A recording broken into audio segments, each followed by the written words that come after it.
London, 1891. Dirigibles, like dark leviathans, surged through the city skies of London. Steam powers the engines that supply electricity to the new lights along the Thames. And strange murders appears on the steamy streets. Someone is killing women and gutting them for their body parts. Is it Jack the Ripper returned? Or far more sinister plot afoot than murder? Magician Leopold Kazsmer, the Great Enchanter, ashamed of his Jewish-Gypsy blood, has fashioned himself into a proper English gentleman. Through the harbors, a carefully guarded secret, he has learned the dangerous art of summoning demons, and through it performs real magic. With the help of Raj, a tarot-reading automated man, and Eurynomos, a shrewd Jewish demon, Leopold must discover what is behind the revolting murders that suddenly seem to involve tight-lipped German scientists, golems, ghosts, demons, and the mysterious and beautiful Scotland Yard Special Agent Mingli Zhao. The Demon Device. The Enchanter Chronicles, Book 1. Written by Jerry Westerson and narrated by Noah James Butler.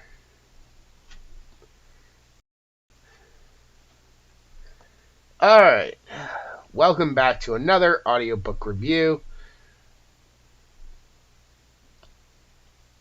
I want to start this one by saying that I have never really been exposed, I guess would be the proper term here, to much in the way of steampunk,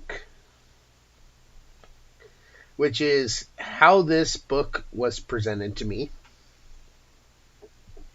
And the thing is, though, I'm not entirely sure about this representation. But I'll get more into that during the review. Let's just put it this way. This is my first, I guess, then, steampunk novel that I've ever listened to or heard or read, whatever you want to classify it as. So let's jump right into the review. Cover and title.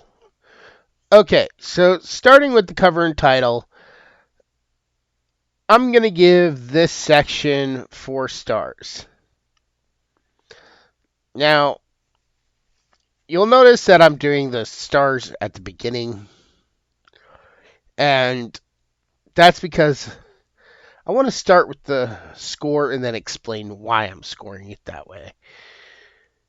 So, the reason I'm giving this 4 stars is a couple things.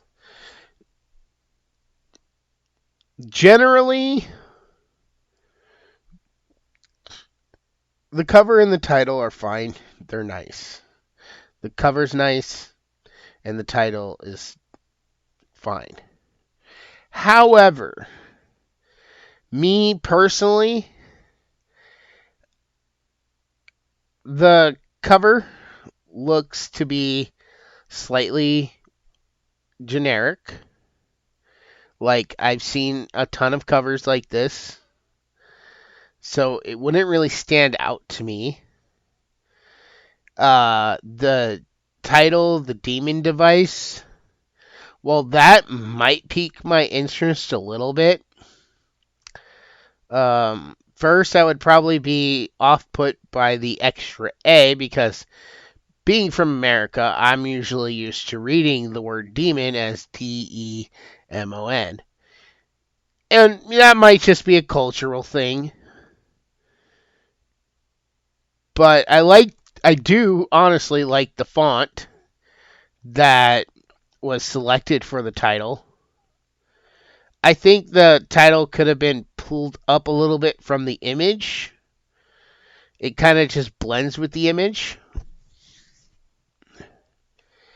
But the image itself does not, after listening to it, does not quite match the story, in my opinion. And I did a ton of research, being an author myself. And one of the things I found is that a lot of times, most covers that have people on them usually belong to the romantic genre of books, like romantic dramas, stuff like that. And this is definitely not that kind of book. But if I were going to be passing this, let's say in a bookstore, the cover really would not stand out to me. It's a basic color, There are probably like 6 or 7 different colors that are commonly used with book covers. A darker or a weird purple is usually one of them. The other is brown, blacks, greens, sometimes red. I mean, you don't see a ton of books with bright yellow colors. Usually the, fonts are usually gold or brass or silver. I know I'm guilty of that myself. My title is in gold. But, like I said, to me, this just would not stand out. So that's why I would give this cover and title 4 stars. Doesn't mean that that's bad. It's just, it's not something that would super draw my attention to it on a bookshelf or skimming through a bunch of pages of books I'm looking to buy. And the title, yes, is directly related to the story, but the other drawback I feel is that this would feel like a standalone book, and I wouldn't really know if this is part of a series. Where, like, the Harry Potter series or the Twilight series usually involves that as the name.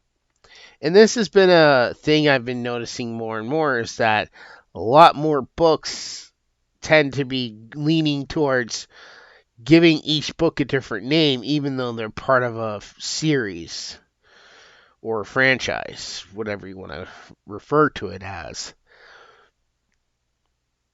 I mean, the demon device is fine. Like I said, there is the extra A in the title, too. That would probably make me weary of the book. And that might just be a cultural thing I don't understand. Just like the word axe. Growing up, I always swore that the word axe was A-X-E. But apparently, I guess it's just A-X. A-X-E is correct, but not by literary standards, I guess. Which is always weird to me. So, feel free to leave comments below telling me why that is, because I swear axe has always been A-X-E. But 4 stars, like I said, it's not bad. It's just not my personal best. Not what I would go for. The author went for what they thought was best for their book. And I will say that it is a very nice cover, which is why it sits at a 4. It's not like it's a horrible cover. I've seen worse covers. People try to tell me my cover is absolutely bad when I've seen worse. So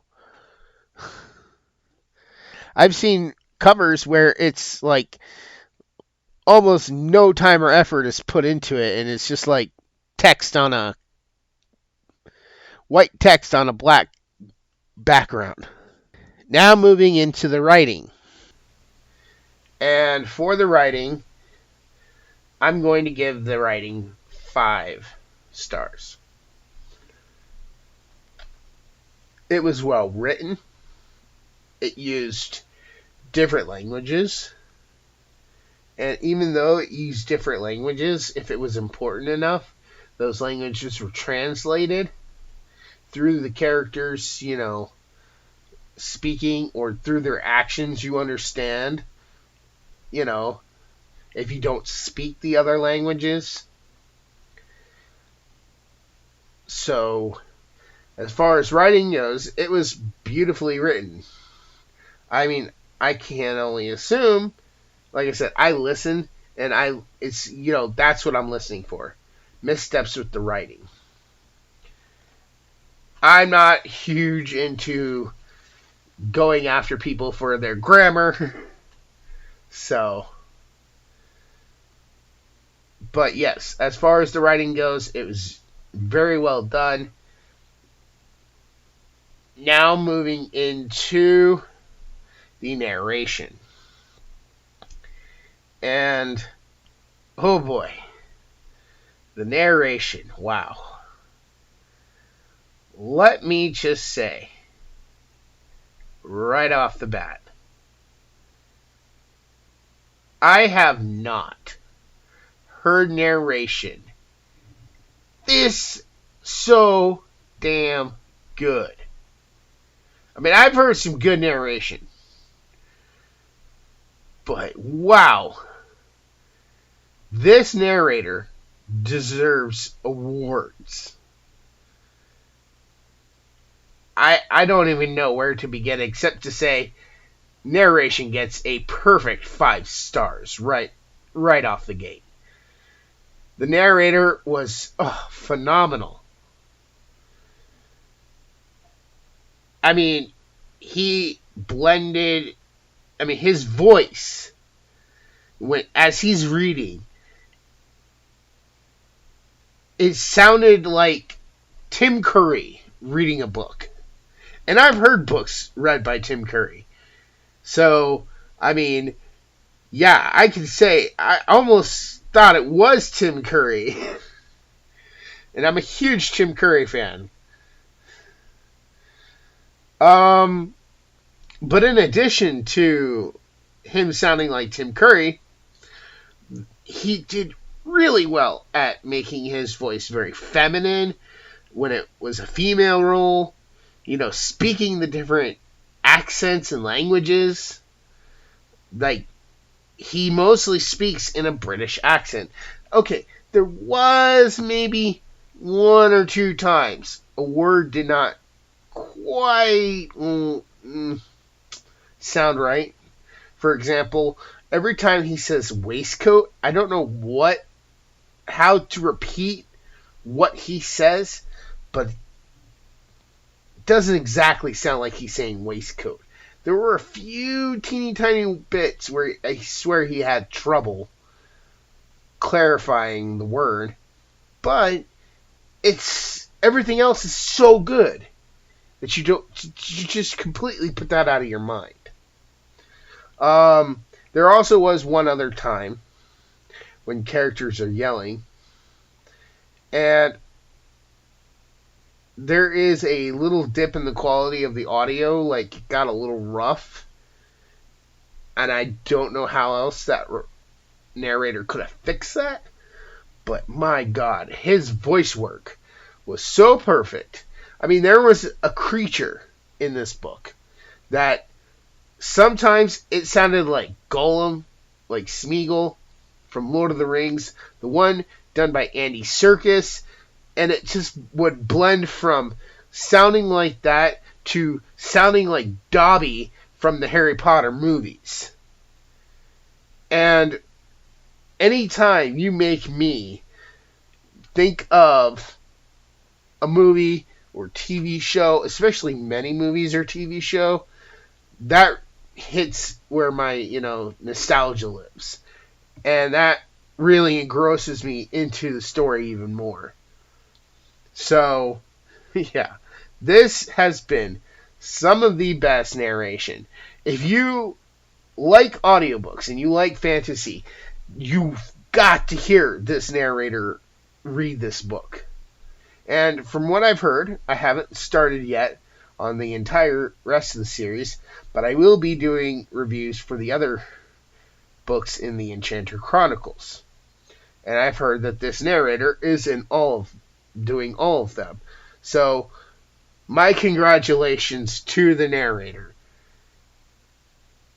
And to the writer, you chose perfectly for your narrator. I honestly wish that I could get this guy to do some work on one of my books, even if it was a short story. That's how much I liked this narrator. And once again, the narrator, Noah James Butler, is one of the best. I have not heard, I've gone through dozens and dozens and dozens of samples. I've even listened to some professionals. I tried to reach out to the voice actor on ACX who does the voice of Seto Kaiba from Yu-Gi-Oh!, one of my favorite animes. And even I don't think he is as good as this person. So, Noah James Butler, congratulations. And thank you so much for helping out and doing this for a self-published author. You are a real gem when it comes to voice acting. You have the ability to do multiple ranges. And, I was just blown away. So, like I said earlier, if you check out the audiobook, just for the narrator alone, you will see how good. But let's continue on. I think I've gushed over the narrator enough. Now moving into the story. Now, for the story, I'm going to give it 5 stars. I did have a little bit of an issue with the story, but I'm going to dive more into that when I get to the characters. So, this story, I basically went in blind. I was on Facebook trying to reach out to authors. Still am trying to reach out to authors, by the way. I don't know why, but with the upcoming new Matrix movie, I was in for something with cyberpunk feels, something in the cyberpunk genre, with futuristic cities and all that stuff that goes with that genre. It's not a genre I've really been exposed to, but I'm tired of space stories, going to other planets. I just want a futuristic story here on Earth. And this author reached out to me and said, I saw your post, and it's not cyberpunk, but it's light steampunk. And I have, no experience with steampunk at all, as far as I know.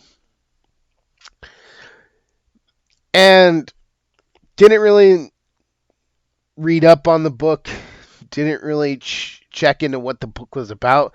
They just said, do you want to review it for me? And I said, yeah, sure. I'm always willing to take, audiobooks to review. Because it's either that or listen to music while I drive. And I drive almost every day. So I came in this blind, and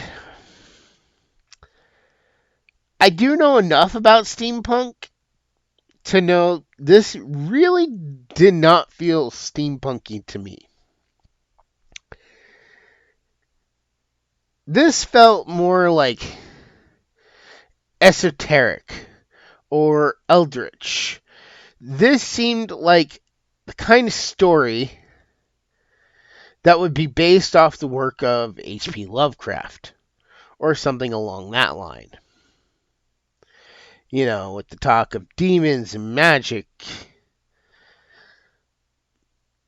Don't get me wrong. It's a good story. It's a perfect blend, really. It's a perfect mixture of, like I said, something made by H.P. Lovecraft or someone emulating H.P. Lovecraft's work mixed with something like Sherlock Holmes. I really do love a good mystery also. So this was right up my alley too. It wasn't hard-based fantasy, which is what I've been getting a lot of lately. And it was a mystery. So, and I honestly have to commend the author for doing something that I myself do in my book series, The Guardian of Light. And that is, the author takes real life things and blends it in with their story. If you heard my intro where I talked about the book synopsis, there's the real life case of Jack the Ripper is brought up in this. And it's there's like this sort of explanation as to what really happened with that case. And I honestly have to say, I love when writers do that. When they take real world events or things in the real world and blend it into their story.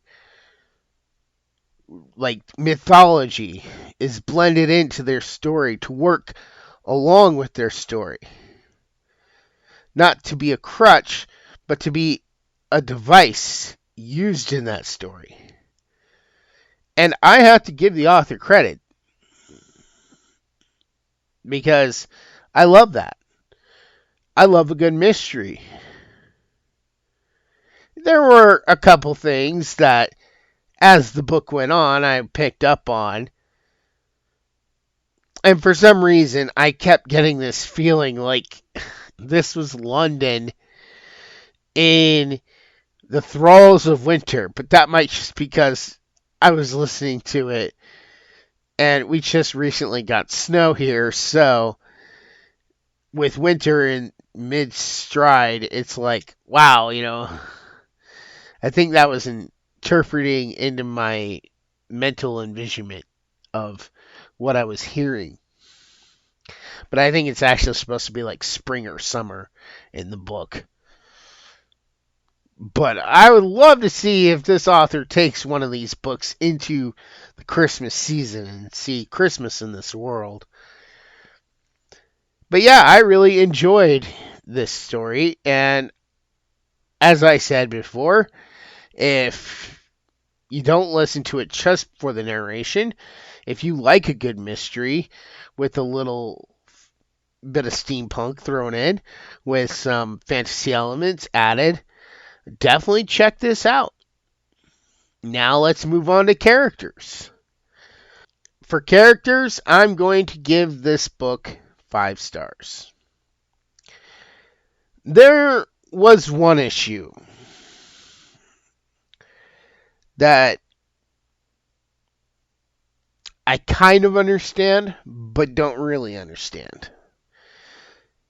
So the whole story follows this stage magician, like Harry Houdini.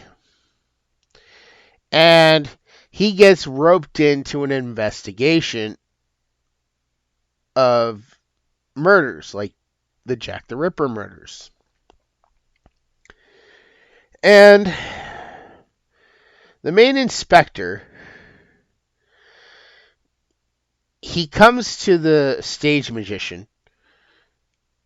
And yes, initially he's like, hey, your assistant was murdered. And I don't mind telling you this because this is at the beginning of the book. This is like the very beginning, so it's not like it's that big a deal. But he comes to him and he's like, hey, yes, your assistant was found murdered. You need to come check this out, and we got to ask you some questions. But while it is like that, it's also like this inspector has worked with this stage magician before on previous cases. And I just find it very odd. Like, this stage magician is not a police officer. He has no connection to Scotland Yard. And yet, the characters talk as if he's going around helping on a bunch of different cases. I sort of got like vibes from like Lucifer, the TV series, where the devil helps the police officer. And yeah, well, in that there's magic powers and stuff. Here, he doesn't have the kind of magic powers like that grant him access. In fact, I mean, I could have believed if he was well known that he dove into the mystical arts and the esoteric and stuff like that, then okay, it would make sense that they would go to him. Maybe he's a local expert on the subject. But from what you learn from the characters, he hides that about himself. He doesn't make that very well known. And in fact, he was going to tell the inspector at a point before something happens, and he's unable to. And it's like, well, why was he involved with working on cases? Why did he help out? I mean, maybe that's the thing they allow in England. I don't know. I'm not from that culture. But I know, in my own culture, that the police aren't just going to let anybody off the street help out. And most of the time, you'll find, I mean, I don't know how new of a law or rule this is with the police force, but normally if you have a certain stake like he did, they definitely wouldn't let you anywhere near. Even if he's an expert, they definitely would not involve anyone in an ongoing case who has a personal stake. And like I said at the beginning, you find out that it's his assistant that was murdered. So it's like, no, they would not let this expert anywhere near this case because A, he'd probably be a suspect, and B, he's too close to the case even if he's not a suspect. So I just felt like that little bit of character building was off. It had a rocky start because of that. And I'm hoping that as time goes on, we'll find out how and why he was able to work with Scotland Yard so closely. I mean, ultimately in the end, something happens that ends up, out of his control why he has to help. But to kick this off, it just didn't really seem very believable. That's why I'm giving it 5 stars, because other than that one little thing, every other character was perfect, well developed, and totally believable. And I'm very interested to see where these characters go and develop moving forward. Moving into extras, I really don't have anything to say because I mean there weren't really any extras other than what I've already said. Moving on to the final score then. This has been a tough one. But I think I'm going to have to give this book a 9 out of 10. It had a very good story, a very good mystery. True, the cover wasn't quite there. Not in my personal taste. And the title could have been a little better. Just, like I said, could have stood out a little better from the cover, I think. Could have more represented the series. I mean, there's not even the Enchanter Chronicles on the front cover, or at least not of the audiobook.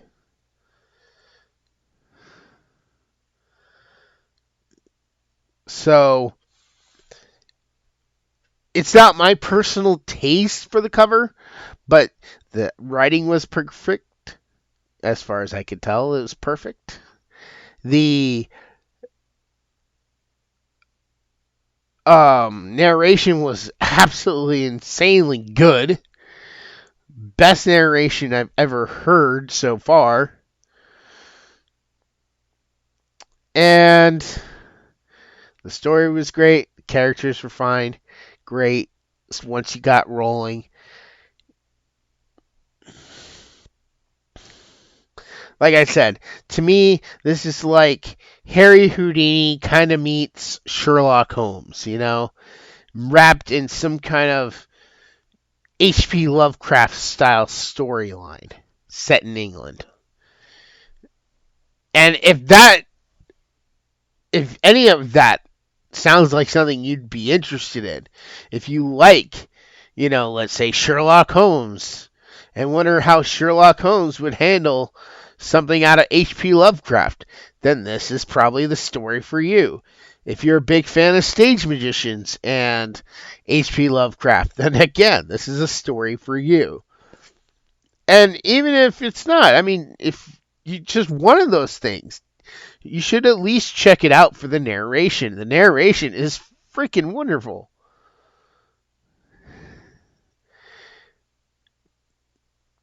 So, I want to say thank you to Jerry Westerson for allowing me to review this, and I am going to be working on reviewing her next two books in this series. Like I said, my biggest issue really was just the cover. It just wasn't my type of cover, and the title was not quite there. It does get mentioned in the book. The illustrator of the cover was Robert Carrasco, I believe his name is. I suck at saying last names that I aren't super simple. And trust me, I have a very confusing last name too, so I get when people butcher it. Like I said, the cover wasn't bad. It's not horrible, it's just not my taste. Maybe this will be the taste of somebody else. I think what might have worked maybe a little better is if there could have been, if the illustrator could have worked in a way to maybe make this look like some sort of tarot card with a border around it and still kept that image, but had like a brown or goldish tarot card, because tarot cards are brought into the story at certain points. And it does almost look like it could be the picture of a tarot card. But that's just my opinion. Honestly, I say go check this book out for yourself. It's definitely worth a listen to if you're into, you know, I don't even know what to classify this as. So I guess steampunk is the best classification there is. If you're into fantasy, I mean, if you're into mysteries, because this definitely had a good mystery. It definitely had an interesting story. So, link to the Amazon page will be in the description below. So make sure to check it out. Pick up your copy. My recommendation is gotta go with the audiobook. You won't be sorry.